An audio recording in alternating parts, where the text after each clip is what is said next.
On our anniversary, I saw my husband drop something in my champagne glass, so I smiled, stood up and handed it to his coworker. She drank what was meant for me. The glasses clinked. Soft jazz floated through the candlelit air, blending with laughter and the scent of lake water and roses. Miles leaned in, slipped something into my drink. He thought I didn't see. He thought I'd just smile and sip. But I picked up the wrong glass on purpose and handed it sweetly to the woman he called his old coworker. Tonight, someone would taste betrayal. My name is Vivian Hole. I'm 38 years old, a financial advisor living in Seattle. I've always been the planner in the family, the spreadsheet type, logical, loyal, and for most of our 15-year marriage, I thought I had the perfect partner. Miles Hole. My husband is the kind of man people trust on sight. Sharp jawline, clean smile, tailored suits, and a quiet voice that made investors lean in. He built a medical device company from the ground up, and he built our life along with it. We had a daughter, Noel, who's 12 now, sharp like me, warm like him. We had a house in Queen Anne with big windows and a garden Miles promised to keep up. We had this rhythm: brunch on Sundays, lake walks in summer, anniversary trips in February. This year, our 15th, Miles insisted we do something memorable. He booked a boutique hotel overlooking Union Lake, rooftop dining, champagne towers, a private guest list, just close friends, colleagues, and a few out-of-town family members.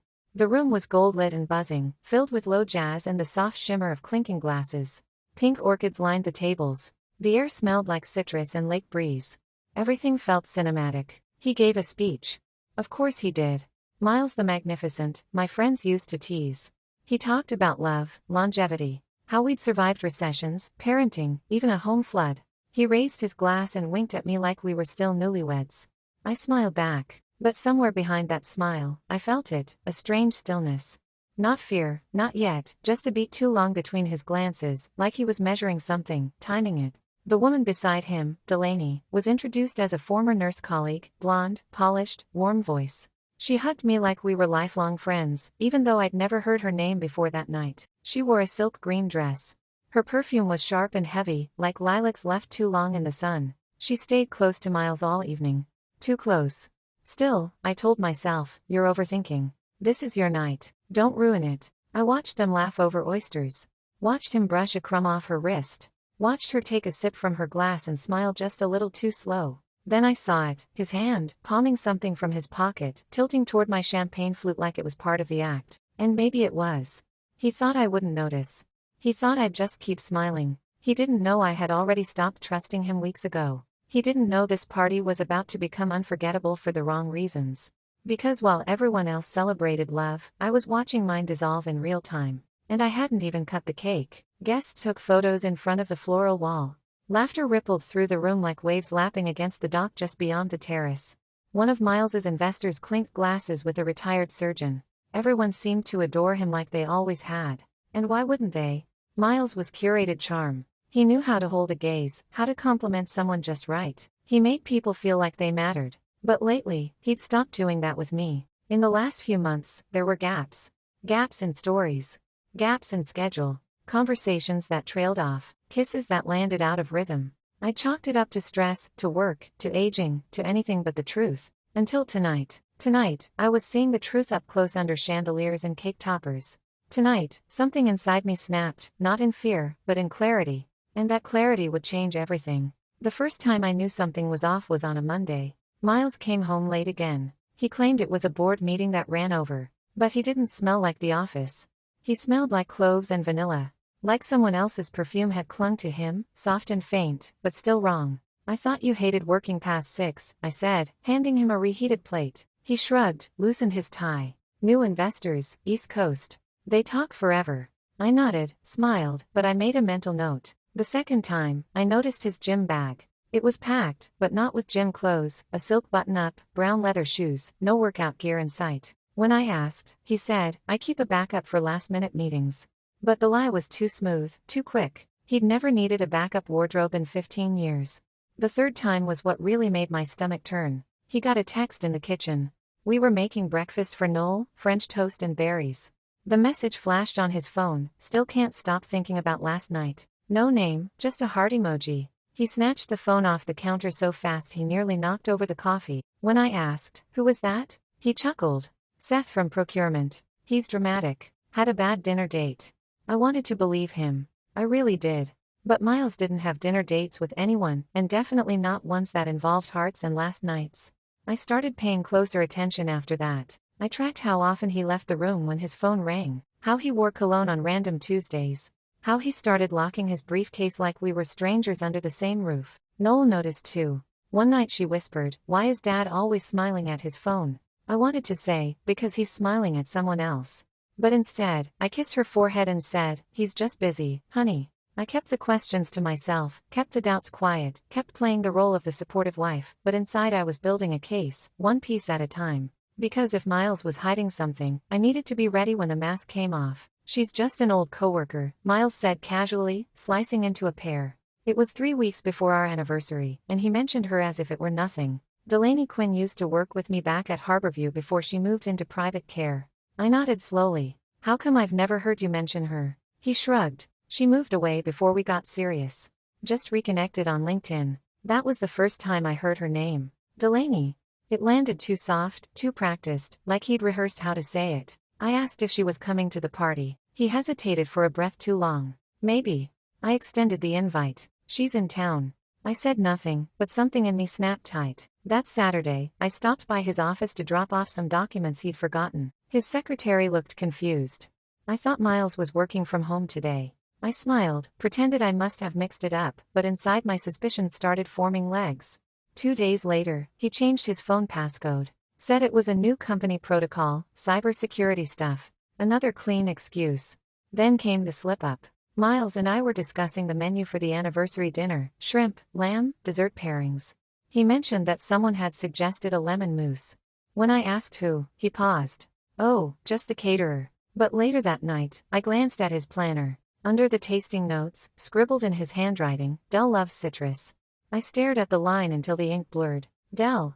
Not a caterer, a nickname, short, intimate, not how you refer to someone you barely know. I didn't confront him. Not yet. But I started preparing. That weekend, while he was out meeting a supplier, I pulled up his laptop. He'd forgotten to log out. In his downloads folder, a PDF itinerary for a spa retreat for 2. The dates matched the weekend he claimed he was attending a conference in Vancouver. The guest name fields: Miles Hole, Delaney Quinn. That was all I needed. It wasn't just suspicion anymore. It was fact. Quiet, damning fact. And he was still smiling at me like he deserved to toast 15 years. Was she just a guest or something more? 3 days before the anniversary dinner, I borrowed Miles's laptop. He'd left it on the kitchen counter, open like always. I needed to email a document to a client, but his email tab was still up. Normally, I would have clicked away, but one subject line caught my eye: reminder, dosage instructions. The sender, a pharmacy I'd never heard of. I clicked. The message was brief, clinical. As discussed, the liquid compound should be administered no more than 2.5 milliliters per drink. Causes dizziness, confusion, disorientation. Not detectable in standard panels. I blinked, read it again and again. My blood ran cold. The email was timestamped the same day Miles had said he was visiting a supplier in Tacoma. I scrolled further. There it was, an earlier email with the subject pre-order confirmation: Dealk. I didn't need to guess. Dealk was Delaney Quinn. Delaney who loved citrus. Delaney who hugged my waist too long and too sweet. Delaney, who now had a compound prepared with her name attached. I copied the emails to a USB I kept for taxes. My hands shook, but I kept them steady enough to hit download. I started digging. A text thread. Miles to Delaney was saved as an image in the temp folder, probably exported to send over Signal or WhatsApp.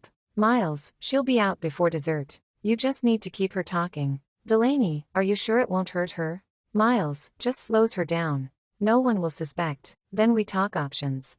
Options? Options for what? I slammed the laptop shut. My heart was pounding so loud it drowned the hum of the fridge. My mouth went dry. My skin felt too tight for my bones. They weren't just sleeping together. They were planning something. And I was the obstacle. That night, I couldn't sleep. I lay awake next to the man I'd built a life with, wondering if he was watching the clock, wondering if he was imagining the moment I'd collapse. I knew I needed to act. But first, I needed to stay alive through dinner. If you saw that message, what would you do?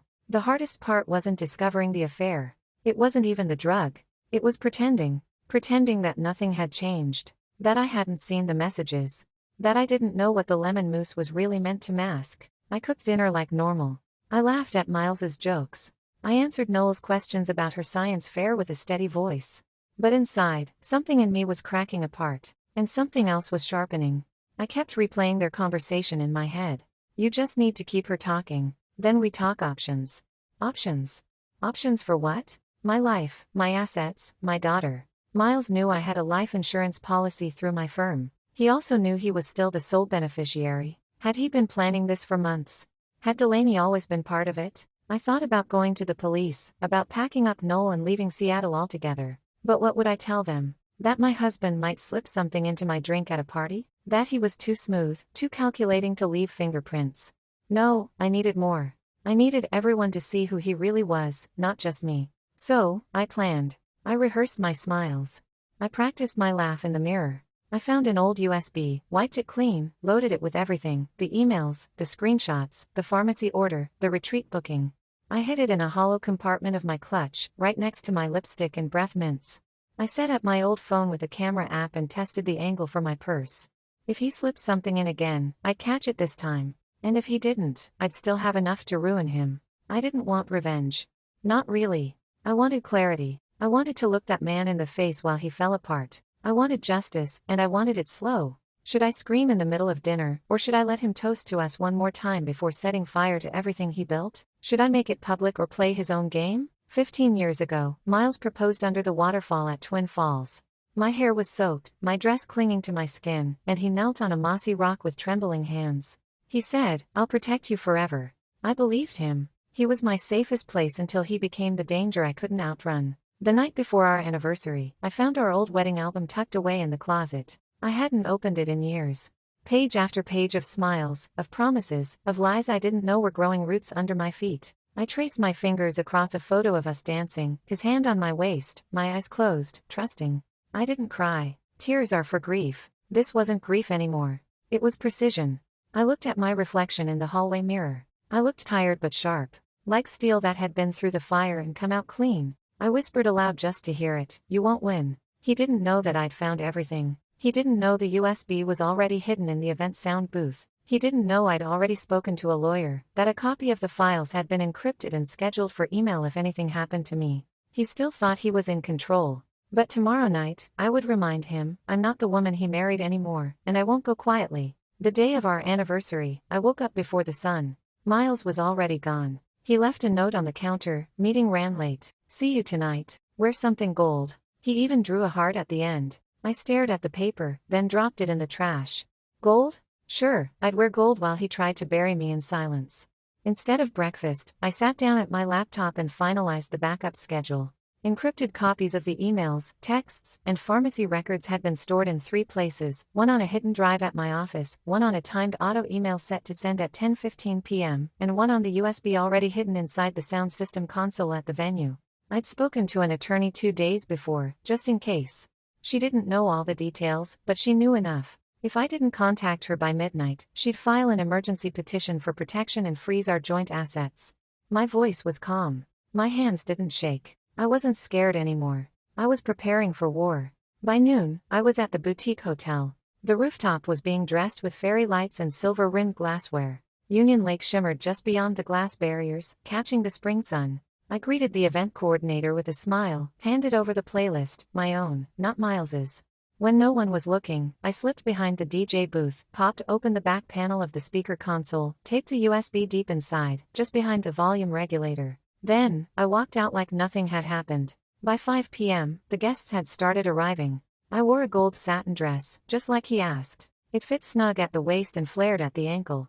I curled my hair loosely, let it fall over one shoulder, simple, elegant, controlled. When I stepped into the room, heads turned. The photographer smiled. Someone whistled. Miles was already there, drink in hand, surrounded by old friends from med school and 2 board members from his company. He walked over and kissed my cheek. "You look amazing," he said. "So do you," I replied.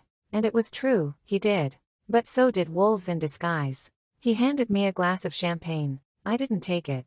Instead, I let my eyes flicker past him. Delaney had just walked in. She wore forest green, hair pinned up, skin glowing like she'd rehearsed it. People smiled at her like she belonged. She made her way toward us with a laugh that was too easy, too familiar. "Vivian," she beamed, embracing me like an old friend. Her perfume hit me like a wave, sharp, sugary, clawing. "Delaney," I said softly, my voice silk over steel. I'm so glad you could make it. And I meant it, because tonight she was going to drink the truth. The speeches began just after 7 p.m. The hotel's rooftop lights shimmered against the lake. A string quartet played something soft and forgettable. Laughter floated above the tables like steam. Glasses clinked. Cameras flashed.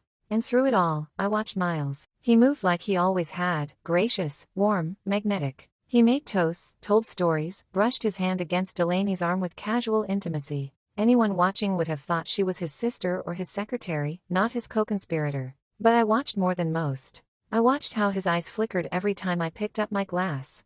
How his fingers hovered over his pocket once, twice, then finally disappeared beneath the tablecloth. He leaned toward me. This one's chilled. Your favorite, he said, handing me a fresh flute. The bubbles were bright, aggressive. The rim was chilled, not fogged. He was controlling the timing. I took it, held it just long enough, then turned deliberately toward Delaney. Oh, I think you got the wrong glass, I said, my tone light. Mine's the one with the thinner stem. I'm picky. She laughed. You are. She teased.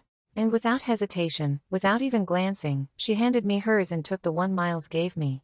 It was effortless, elegant. I smiled, sipped the champagne she'd just given me, and tasted nothing but peach and fizz. Delaney raised hers in a toast with Miles and drained half in one motion. He watched her closely, too closely. And in that moment, something shifted in me. He wasn't watching me anymore. He was watching her, and she didn't even know it. The rest of the dinner blurred. Appetizers, more speeches, a slideshow Miles prepared with pictures of us, first apartment, baby Noel, lake trips. People cried. He squeezed my hand. Delaney leaned into him and whispered something with a smirk. I almost admired it, the theater of it all. But then came the moment I'd been waiting for. I stood, lifted my glass, tapped the edge with a fork. People turned. Miles looked confused. He wasn't expecting me to speak. I just wanted to thank everyone for being here, I said. My heart is full tonight. I paused, let the air settle. I could feel Delaney beside me fidgeting. My husband has always believed in celebration, I continued. He says, the best truths come out with champagne. A ripple of laughter. I agree. Right then, Delaney's hand twitched. Her grip on the table tightened. Her face paled. She blinked twice, then again, her lips parting without sound. I turned slowly, met Miles's eyes. His smile faltered. Delaney coughed, then harder, then grabbed the edge of the table.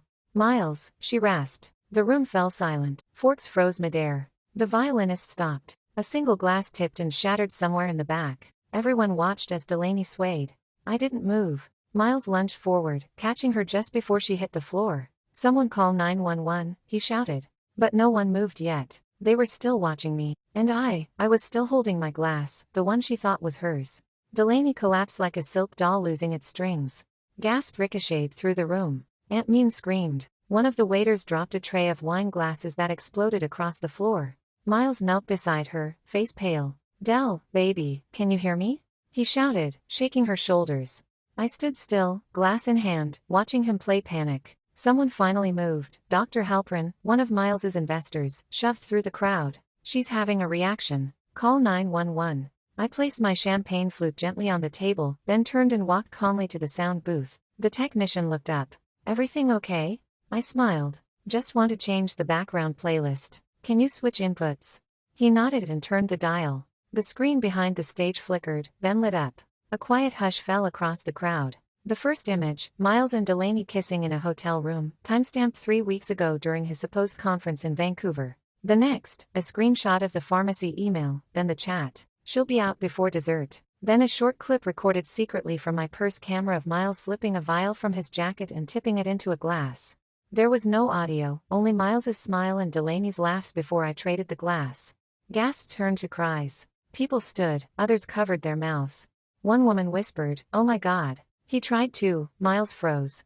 He turned to me, his mouth opened, but nothing came out. I spoke clearly. I believe the police should arrive any minute. And I've sent copies of everything to my attorney in case I suddenly disappear. Silence. Then the sirens. Blue lights washed over the terrace like cold water. Seattle PD entered swiftly. Vivian Hole, one of them asked, "Are you safe?" I nodded. "I'd like to give you this." I handed him the second USB, identical to the one in the speaker console. Miles stood. "This is insane. She's trying to frame me." Delaney must have had a reaction to seafood. "Then why," I asked, "did you have a custom compound ordered in her name?" He looked at me and that was it. That was the moment his face dropped, just for a second. But enough. "Sir," the officer said, "we'll need you to come with us for questioning." He backed away. "You can't. This is a misunderstanding." "Sir." "Miles," Delaney croaked from the floor, dazed and groggy. He looked at her, then at me, then he ran. He got 3 steps before a second officer tackled him to the ground. The entire terrace screamed, chairs toppled. Someone dropped a cake server. The violinist sat frozen, bow suspended in the air. They cuffed him right there, face pressed to the marble tiles, and through it all, I stood motionless. Not triumphant, not angry, just steady. Later, as the crowd thinned, and the officers collected evidence, one of them leaned toward me. "You were smart," he said. "Most people freeze. You built a case."